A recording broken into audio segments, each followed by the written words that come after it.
இந்த திருப்பாவை உபன்யாசமானது இங்க சொல்ற போது ஒரு வருஷமும் ஒரு சுவாமிகள் அதை அனுபவிச்சு சொல்றா. அதை நம்ம வந்து சிரவணம் பண்றோம், காது கொடுத்து கேட்கிறோம். அங்கிருந்து போன வருஷம் தான் நம்ம கேட்டோமே அப்படின்ற மாதிரி யாரும் விட்டுறது தொடர்ந்து கேட்கணுன்ற ஒரு ஆர்வத்தை ஏற்படுத்தக்கூடியது ஒரு பேரானந்தம். அந்த ஆனந்தத்தை கொடுக்கக்கூடிய இந்த திருப்பாவை 4 வேதங்களை உள்ளடக்கியது. சாதாரணமா அந்த வேதம் சொல்லணும்னா அதுக்குன்னு ஒரு குறிப்பிட்டவதான் சொல்லணும். அதற்கு உரிய ஒரு நேரங்கள் இந்த மாதிரிலாம் ஒரு வழிவகுத்து கொடுத்திருக்கா. ஆனால் இந்த திருப்பாவையானது அனைவரும் அனைத்து சமூகத்தினரும் அதை சொல்லலாம் என்பதாக இந்த 4 வேதங்களை உள்ளடக்கியது இந்த திருப்பாவை. ஆகையினால இந்த திருப்பாவை ஒவ்வொருவரும் இதை மனப்பாடம் செய்து தங்களுடைய இல்லங்களிலும் தினந்தோறும் அதை படித்து வரலாம். முடியாதவர்கள் இந்த ஒரு மாதமாவது மார்கழி மாதத்திலே வந்திருந்து இந்த எம்பெருமானுடைய கீர்த்தனங்களை அனுபவித்து அவர்கள் சொல்லக்கூடிய விஷயங்களை கிரகிக்கக்கூடிய ஒரு தன்மை. இரண்டாவது அவர் சொல்லிட்டு இருப்பார், இந்த ஒரு மாசம் இந்த ஒரு 3 பேர் தவறாம வர மிச்சம் சில பேர் வந்து கலந்துக்கிறா, கொஞ்ச நேரம் இருக்கா கலந்து பட்டு போயிடுறா. இன்றைய தினம் ஆண்டாள் திருக்கல்யாணம் சேவிக்கிறதுக்காக இத்தனை பேரை வந்திருக்கா. இந்த திருக்கல்யாணம் சேவிக்கிறதுனால இத்தனை பேரை பார்த்தீங்கன்னா இந்த மண்டபம் நிறைஞ்சு இருக்காங்கிறது. இந்த உபன்யாசத்தை இன்னைக்கு நடத்துறதுக்கு அவருக்கு ஒரு மனசுக்கு ஒரு சந்தோஷம். இப்ப என்ன பண்ணணும்னாக்கா நித்தியமே ஆண்டாள் கல்யாணம் பண்ணிக்கிறோம். 30 நாள் கல்யாணம் பண்ணிட்டு 30 நாள் இதே மாதிரி சேவார்த்திகள்லாம் வந்துட்டு இருப்பாங்க. உபன்யாசம் கேட்கறாங்க இல்லையா, ஆண்டாளை சேவிக்கணும்ன்ற அவருக்கு. ஆனா இன்னைக்கு அந்த ஆண்டாள் கல்யாணத்தை ஒரு முன்னிட்டு நாம எல்லாம் ஒன்னா சேர்ந்துருக்கோங்கிறது.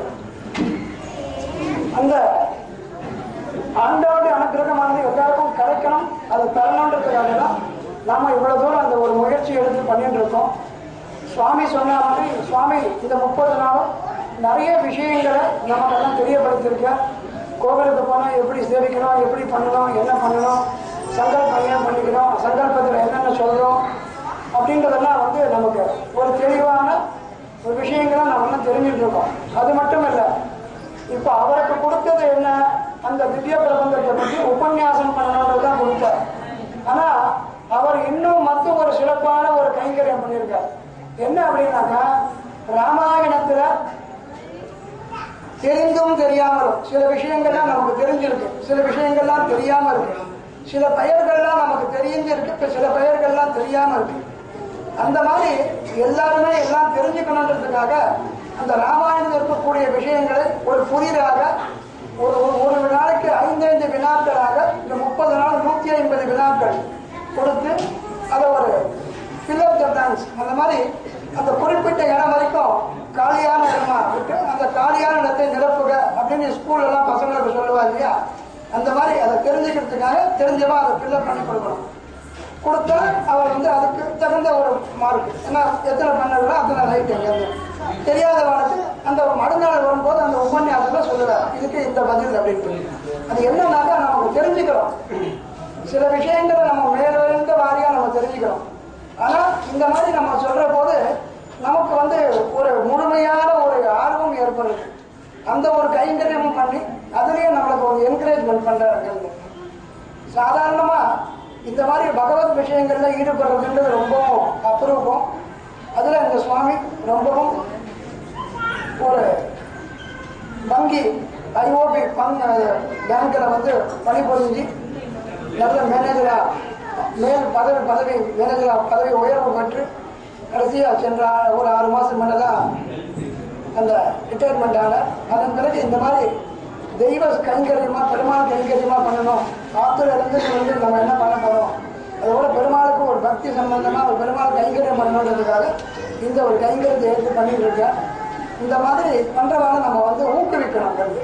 அதுக்கு நம்ம ஊக்குவிக்கிறதுக்கு என்ன பண்ணணும்னாக்கா ஒன்றும் வேண்டாம், இந்த மாதிரி நம்ம காது கொடுத்து இந்த மாதிரி நல்ல பக்தி உபன்யாசங்களை காது கொடுத்து கேட்கணும். ஏன்னா நல்ல விஷயங்கள் சொல்றதுக்கே இப்போ மனுஷா கிடையாது, அப்படி சொன்னாலும் கேட்கறதுக்கு மனுஷா கிடையாது. பொதுவாக இப்போ என்னன்னாக்கா இன்னைக்கு இருக்க சின்ன குழந்தைகள் முதற்கொண்டு எங்காந்து இருக்கக்கூடிய சின்ன குழந்தைய கூட என்னன்னாக்கா அவளுக்கு ஒரு மூடு இருந்து நம்ம சொன்னா சொல்றதை கேட்கிறா. அதே நேரத்தில் அவளுக்கு அந்த ஒரு இது இல்லைன்னாக்கா எதை பார்த்தாலும் இன்னும் ஒன்று பிடிச்சி அவளுக்கு ஒருத்தருக்கும் பிடிச்சது பலவிதமான பொருட்கள் பிடிக்கும். ஆனா பிடிக்காதது என்னன்னாக்கா அட்வைஸ் பிடிக்காது. அட்வைஸ்லாம் பிடிக்காது. கோவில்ல பொதுவா எங்கேயுமே நம்ம வந்து இப்படிதான் நடந்துக்கணும் அப்படிதான் நடந்துக்கணும்னாக்கா எல்லாரும் ஒன்று சொல்லிகிட்டே இருக்கீங்க. அங்கேருந்து குழந்தைகளை அழைச்சுக்கிறா, எங்க காலத்துல இருக்கக்கூடிய குழந்தைகளை அழைச்சுக்கிறா. இப்படி நில்லு அப்படி நில்லு, அங்க பண்ணாத இங்க பண்ணாத, அதை பண்ணாத இதை பண்ணாத, அது போகாத இது போகாத அப்படின்னு ஏதாவது ஒன்று அட்வைஸ் பண்ணிட்டே இருக்கீங்க அப்படின்றாங்க. அந்த மாதிரி இப்போ என்னன்னா அட்வைஸ்னாக்கா அது பிடிக்காத வஸ்துவாயிடுச்சு. ஆனா அது ஏன் சொல்றான், எதுக்கு சொல்றான், பெரியவர்கள்லாம் வந்து முன்னாடிதான் சொல்லி அதெல்லாம் நம்ம வந்து அனுபவிச்சிருந்தோம். இப்போ இன்னைக்கு இருக்கக்கூடிய காலத்துக்கு அது ஏத்துக்கல, அதை நம்ம ஒன்றும் சொல்ல முடியாது. அவங்களோட விருப்பம் அது. எதுக்காக சொல்ல வந்தோம்னா கோவில்னாக்கா அதுவே ஒரு முறை இருக்கு. கொடிமரத்துக்கு விழுந்து சேவிக்கணும், அப்படியே சேவிச்சுட்டு தல்லாபாரை சேவிச்சுட்டு பிரதட்சணம் போய் தாயாராங்க சேவிச்சுட்டு உள்ள வந்து பாலபாரை சேவிச்சுட்டு பெருமாளை சேவிச்சுட்டு அதன் பிறகு சொல்லணும் அப்படின்ற ஒரு பந்ததி ஒரு முறை தெளிவாக வழிவகுத்து கொடுத்துருக்கா. நாம ஒன்றும் புதுசாக கண்டுபிடிச்சிருக்கோம். தெளிவாக வழிவகுத்து கொடுத்தது நாம வந்து கடைபிடிக்கிறோம்.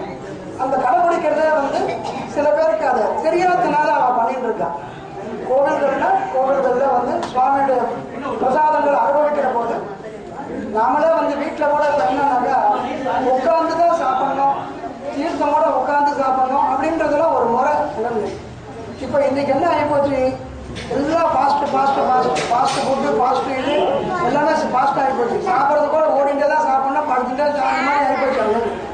அந்த மாதிரி காலங்கள் ரொம்ப விரைவாக செல்லக்கூடிய காலங்கள். அது ஓரளவுக்கு தான் பலனை கொடுக்கக்கூடியது. ஆனால் அதை கோவில்களில் இந்த பிரசாதங்கள்லாம் வழங்கும் போது அமைதியாக உட்கார வச்சு ஆழ்வாருடைய கோஷ்டின்னு பேர், அந்த கோஷ்டிக்கு உட்கார்ந்து பெருமாள் பிரசாதங்கள்லாம் அனுபவிக்கணுங்கிறது. அதுக்காக தான் கோவிலில் உட்கார சொல்லி பிரசாதங்கள்லாம் விநியோகம் பண்ணுறேன். அதனால் அது சில பேர் வந்து அந்த பிரசாதங்களை வாங்குற போது என்ன பண்ணுறாங்கனாக்கா வாங்கி 2 கையாலையும் அப்படியே சாப்பிட்றோம். அந்த மாதிரி சாப்பிடக்கூடாது. பகவான் நமக்கு 2 கையை கொடுத்துருக்காங்க. அவனுடைய கைங்கரியம் பண்ணுறதுக்கு சேவை பண்ணுறதுக்கு இந்த கைகள்னால பெருமாளுக்கு கைங்கரியம் பண்ணணும், ஸ்ரீபாதம் பெருமாள் வேலை பண்ணணும், சன்னதிகள்லாம் வந்து சுத்தம் பண்ணி அவருடைய சன்னதிகள்லாம் வந்து இது பண்ணணும். அந்த மாதிரிலாம் பெருமாள் கைங்கரியம் பண்ணணும். அதே நேரத்தில் பகவான் பிரசாதத்தை அனுபவிக்கணும்.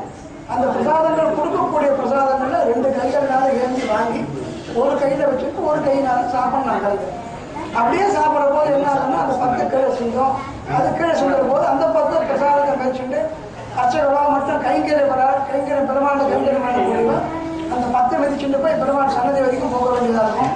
அந்த மாதிரி போகிற போது அந்த அபச்சாரங்கள் உங்களுக்கு ஏற்படும். அது ஏற்படக்கூடாதுன்றதுக்காக தான் வந்து இப்படி சொல்கிறோமே தவிர வேற ஒன்றும் கிடையாது. அதனால இதெல்லாம் வந்து எதுக்குன்னா சில விஷயங்கள்ல நம்ம வந்து தெரிஞ்சுக்கணும். கோவிலுக்கு போனால் இப்படி தான் போகணும், பிரசாதம் கொடுத்தா இப்படி தான் ஸ்வீகரிக்கணும், திருச்சியாளர் கொடுத்தா இதை வரணும், பிரசாதம் தீர்த்தம் வாங்கினா இப்படி ஒரு கையை கீழே ஒரு மேலே வச்சுட்டு கீழே வஸ்திரங்கள் ஏதாவது நம்முடைய துப்பட்டாவோ வேட்டியோ உத்திரியமோ சட்டையோ நம்ம என்ன அணிஞ்சிட்டோமோ அதை வச்சுட்டு கீழே பிரசாதத்தை வாங்கணும், கீழே தீர்த்தம் சிந்தக்கூடாது. இப்படிலாம் ஒரு முறைகள்லாம் இருக்குது. இந்த முறைகள்லாம் எல்லாரும் தெரிஞ்சுக்கணுன்றதுக்காக எனக்கு சொல்லுங்கள்.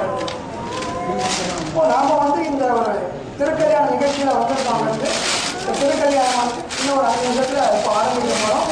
இப்போ அது முடிஞ்ச உடனே எல்லாரும் அந்த வரிசை தட்டுலாம் எழுதுன்னு கோவிலை வளமாக பிரதட்சணமாக வந்து அதன் பிறகு திருக்கல்யாண உற்சவம் ஆரம்பிக்கும். திருக்கல்யாண உற்சவம் நடந்து முடிந்த பிறகு சுவாமிக்கு தீபாராதனை ஆன பிறகு எல்லாருக்கும் அந்த மாங்கல்ய சரடு மற்றும் சுவாமிக்கு நிவேதனம் பண்ண கரம்ப சாதம் புளியோதரை எல்லாருக்கும் வழங்கப்படும்.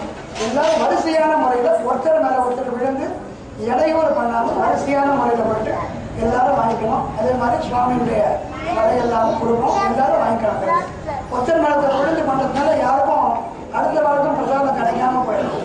வரிசையான முறையில் இருந்தால் எல்லாருக்குமே அந்த பிரசாதம் சரிசமமாக வழங்கப்படும்.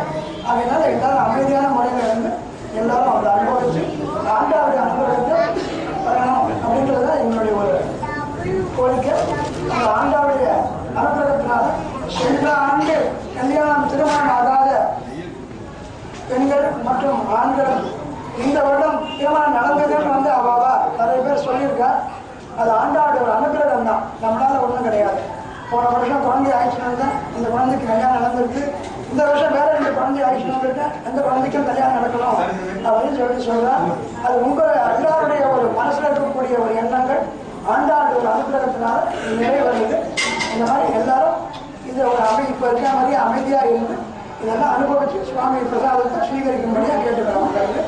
எல்லாரும் வந்திருந்து இதெல்லாம் வந்து சிறப்பாக நடத்தி கொடுத்ததுக்கு இந்த கோவில் சார்பாகவும் இந்த சுவாமிக்கு எவ்வளவோ சிரமங்கள் இருந்தாலும் அவரும் அதை ஒரு பொருட்படுத்தாமல் அந்த குறித்த காலத்தில் வந்திருந்து இல்லை நடத்தி கொடுத்ததுக்கு அவருக்கும் ஒரு நன்றியை தெரிவித்து இந்த கோவிலில் இன்னைக்கு அதிகாரிகள் வந்து வேற ஒரு கோவிலுக்கு அணி ஏற்றிக்கிட்டுக்காக ஊருக்கு இருக்கேன்.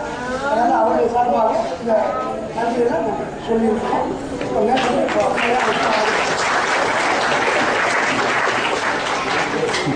ராஜகான் தட்டு வச்சவங்க மட்டும் வாங்க, ஒவ்வொருத்தங்களும் அவங்க சீர் எடுக்கிறது அவங்க யார் யார் தட்டு வச்சாங்களோ அவங்க அப்புறம் இது பண்ணிக்கலாம். தட்டு வச்சவங்க எடுத்துக்கோங்க, அவங்க தட்டு எடுத்துக்கோங்க. இல்ல இல்ல இங்கே இது ட்ரை ஃப்ரூட்ஸ் மாதிரி போட்டு நீங்க வச்சு வஸ்திரம் இருக்கிறது.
Anak-anak